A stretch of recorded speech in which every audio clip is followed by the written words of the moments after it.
Pivac has announced his Welsh squad to come to South Africa. 33 players. 32 players and one really miraculous veteran. Yes. Wayne Jones is coming again. Jonesosaurus. The one thing he hasn't done, obviously outside of winning a World Cup, is winning a test in South Africa. Yeah. And then no Welsh player in the history of the game has ever done that. They've come here 10 times, they've lost 10 times. Sure. Messi. Wow. Average score, 45-10. Now, if you take the Welsh URC matches in South Africa this year, 8 matches, 8 defeats, Similar average score 41-13. There's something in the numbers, mate. It's all in the stars. So, Jacques Nienaber, Rassie Erasmus, we expect nothing less than a 3-0 drubbing of the Welsh. And I still will cut them some slack and say it to be a 15-point differential and not a 30-point differential. Zels, are you surprised that Pivac has brought his strongest available Welsh side with all these veterans a year out from the World Cup to do what? Take a beating? I'm not surprised. I think every coach is under pressure to win all the time. I'm not sure that old Pivac will survive. Script, mate. Will survive. Oh, we're on page 2. Sorry. Yes, I'm surprised. I think he has to get back to winning ways, and I know he's in for a hiding here in South Africa, and he probably knows that too, but he can't afford to go home with 60-10 results. So I think he needs to make it respectable, and that's why he's loaded that team with veterans. But don't you come with a young side and people expect you to take 30-40, and somehow you get out of it 29-17, and it's like, wow, there is a second tier that's coming through. They played here in the URC, and there's hope because we have 17 injured players or rested players at home. You take that narrative right through to the World Cup, and you give people hope. Yeah. Now he brings bigger. He brings Wyn Jones, Alan Wyn Jones, Mr. Jones. He brings him. He brings Georgie North. Basically, I thought he was in the old George of the North. Hey? He's been going since he was about 8 playing for Wales. The one good thing, I saw Lee Halfpenny's name. I thought, oh my God, he's here. He's out. But he's actually injured. Yeah. So you bring that side here, and they take a beating in Pretoria, in Bloemfontein, and by the time they get to Cape Town, there's very few of those players left. Correct. After a very long season, okay? Yeah. What do you gain from that? Yeah. You know, we spoke to Scott Gibbs, the Welsh icon, the Lions legend, a couple of months ago, and his thing was, I hope he brings a young team and lets them experience playing the Springboks in the Republic. Yeah. And he rests the older bodies. And you take someone like Alan Wyn Jones. That body of his has taken a beating. I mean, he is a miracle man. Incredible last year that he even got to South Africa for the tour. Yes. Played in the Test series, then went home, got injured, and got back again for the Ospreys, and played. Yeah. And then played for Wales against Italy, having hardly played in the Six Nations. Yeah. But even in that game, he did look off the pace internationally, yeah? I mean, Alan Wyn Jones has looked to me like he's done for a while now. So I understand the value of veteran leadership and a squad that's struggling. Yeah, I get it. But for me, Wales have got some younger, maybe not youngsters, but younger locks coming through that have played really well. I thought Adam Beard really impressed during the Lions series. So I would definitely back those guys in that instance. But even though I understand the logic of your argument, I feel like if Wales came here and got a pounding with the guys that have been getting a pounding in the United Rugby Championship, I'm not sure where Pivac goes from there either. And the Boks, while we're at it, I mean, that's been very clear from Jacques Nienaber and Rassie Erasmus. They taking that World Cup squad, they taking the 2020 Ride it all the way, Lions. They're on that roller coaster. Yeah. And whether it starts to the end is irrelevant.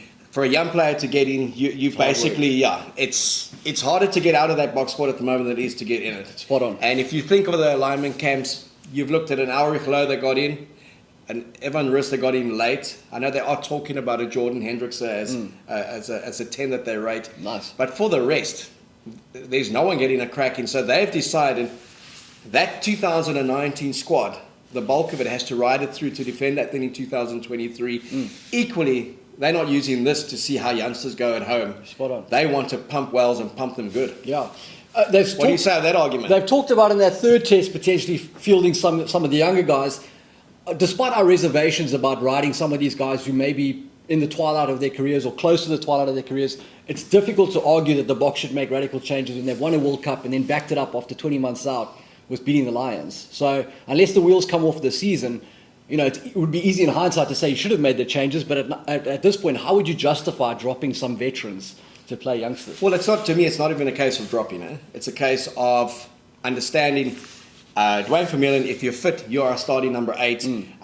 We're going to potentially play you in one of the 3 tests. Yeah. We want to see what we have. We don't need to pay you in the first 70 minutes in each to get the series win. Spot on. Because you should be backing yourself to get it with one of the youngsters or a Jasper Wiese who's gone through a season with them, if they're still backing him. So, because it could happen that on the eve of the World Cup, some of those veterans' bodies do break down. We saw when Rassie first took over and they played against England and they won the series, magnificent comeback from 24-3 down in Johannesburg to win that fabulous game where defence kind of went out the window. Then a very, very solid performance, 12-0 down. They won that in Bloemfontein. And then they changed, made 10 changes, horrendous conditions in Cape Town, and they took a 25-10 beating. And they lost a bit of momentum through that game, going into the Rugby Championship. So it's a fine line to say, dead rubber. A team, England felt they got momentum from that game.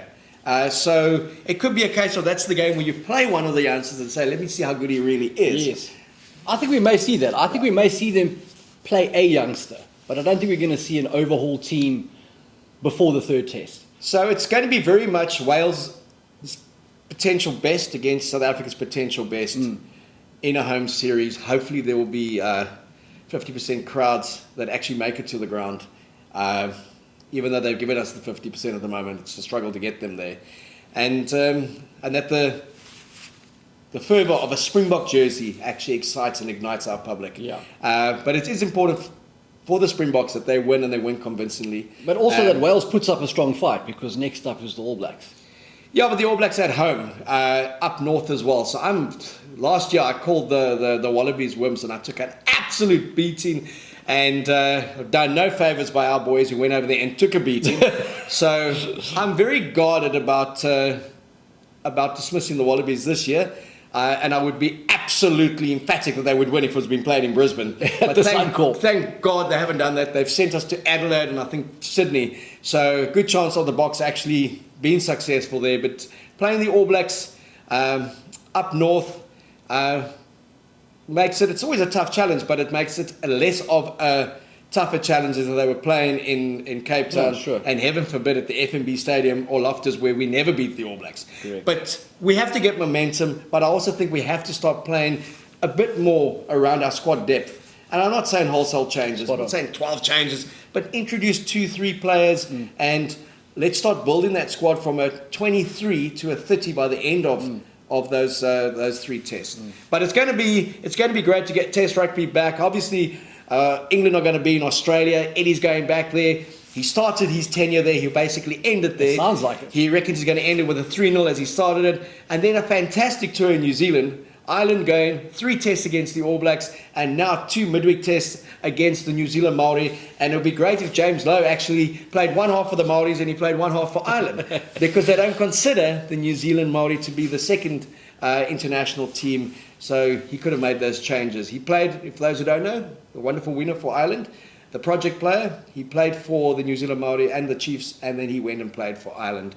And he'll be back in the Waikato in about 5 years farming. So it's great international rugby to look forward to. The squad announcements have been made. The Boks squad announcement will be the June the 6th, and they'll go into camp. My understanding is if there are players who are playing in the URC semi-final/final that they will play for the URC teams. It's the bulk of the squad that will come into camp on the 6th, and the test season starts July 2nd, 9th and 16th. Yes. It's Pretoria, it's Bloemfontein, it's Cape Town. And you're picking a Welsh win where? No, the Welsh won't win, mate. No wins. You know, it reminds me of... They might beat the Boks to the stadium. It reminds me of there's 2 wonderful stories that I have about Wales. It was when the Wales were struggling and they had never beaten the Boks. It took them 93 years to get that first win in 1999 against the Springboks, having first played in 1906. And we were playing them at the old Cardiff Arms Park. And James Dalton, the players walked across from their hotel to the ground. And the square was going, and there's a paper called Wales on Sunday, and the guy was screaming, Wales on Sunday! And James Dalton said, Wales on any day, China. And he actually went out and beat them quite comfortably. And then when they came over here and they took that 97-13 or 98-13 defeat at 96, I think it was. 96-13 at Lofters, and they asked the Welsh coach at the time, like, where did it go wrong? And he said when they kicked off. So I think it went wrong when they saw the tour schedule, okay? Yeah. Because even Border beat them on that tour. But that was a Welsh C team. This is a Welsh A team. I still have them 3-0. Zels, SARugbymag magazine editor? 3-0. Wales! 3-0, mate. Wales on Sunday? No, mate. Box all the way. Wales on Sunday? Nope. Wales any day. Wales any day.